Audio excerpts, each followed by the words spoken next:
देखिए बच्चों, हम लोग इसमें हिंदी में जीके के क्वेश्चन पढ़ने के बाद हिंदी का एक ऐसा टॉपिक पढ़ रहे हैं जो तुम्हारे पाठ के अंत में दिया हुआ है। इस हमने सबसे पहले पढ़े थे उपसर्ग और प्रत्यय पढ़े थे, फिर क्या पढ़ा था तत्सम और तद्भव पढ़े थे। आज हम पढ़ेंगे अव्यय शब्द क्या होते हैं। अव्यय हमें जानकारी होनी चाहिए शब्द कौन कौन से होते हैं। आज हम अव्यय शब्दों के बारे में पढ़ेंगे। अव्यय शब्द की परिभाषा हमें पता होनी चाहिए क्या होती है। तो मैंने एक परिभाषा को लिखा है, उसके उदाहरण भी लिखे हैं। आइए पहले इसको पढ़ के बताते हैं, फिर समझाते हैं अव्यय शब्द की परिभाषा। अव्यय या अविकारी शब्द, ध्यान रखिए, अव्यय को ही अविकारी शब्द भी कहा जाता है। अव्यय शब्दों को ही अविकारी शब्द भी कहा जाता है। इसकी परिभाषा क्या है?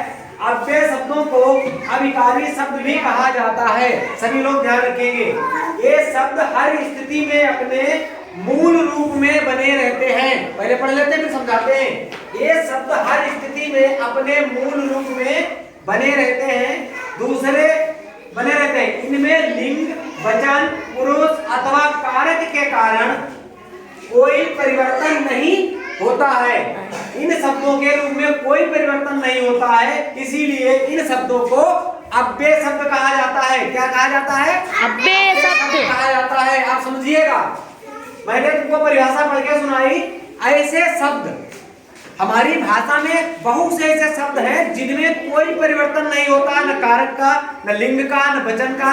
किसी वचन में उनको प्रयोग कीजिए, किसी कारक के साथ प्रयोग कीजिए, किसी रूप में प्रयोग कीजिए उनको, चाहे वो वचन में, उसमें, लिंग में, उनके किसी भी प्रकार का वो अपना मूल स्वरूप जो उनका होता है उसमें कोई परिवर्तन नहीं होता। उसको हम कहते हैं अव्यय शब्द। क्या कहते हैं?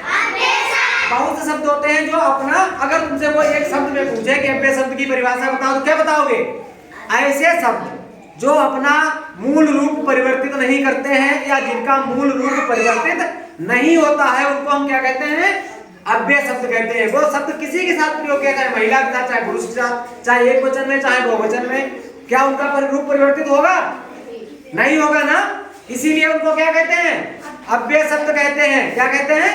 अव्यय शब्द कहते हैं। इनके हमने कुछ उदाहरण रखे हैं, लिखे हैं, वो देख लीजिएगा। जैसे तो समझ में आ गया कि अव्यय शब्द किसे कहते हैं? जिनका मूल रूप न परिवर्तित हो, जिनका किसी भी के साथ प्रयोग किया जाए उनका परिवर्तन ना हो, तो उसे मूल रूप कहते हैं अव्यय शब्द। जैसे तब, मेरी तरफ देखिए, तब, जब, यहाँ, वहाँ, इधर, उधर, किंतु, परंतु, लेकिन, इसलिए, बल्कि, अतः, और, तथा, ऊपर, नीचे, भीतर, बाहर, कब, क्यों, अवश्य, चूंकि, अरे, अतः, अतएव, अभी इत्यादि। बहुत से शब्द ऐसे होते हैं, अगर तुमसे कह दे कि अभी महक आई किंतु आशुतोष नहीं आए।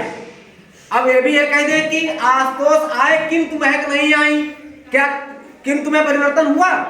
किसी भी लिंग के साथ करिए, किसी भी वचन में प्रयोग कीजिए।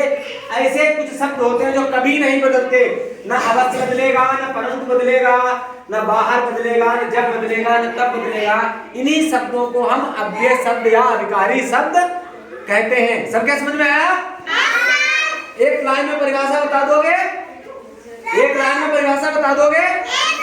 Very good. तो ये आज हो गया हमारा अव्यय या अविकारी शब्द। कल इसी प्रकार के किसी अन्य टॉपिक को ही हम लोग चर्चा करेंगे और सीखेंगे। ठीक है, थैंक यू।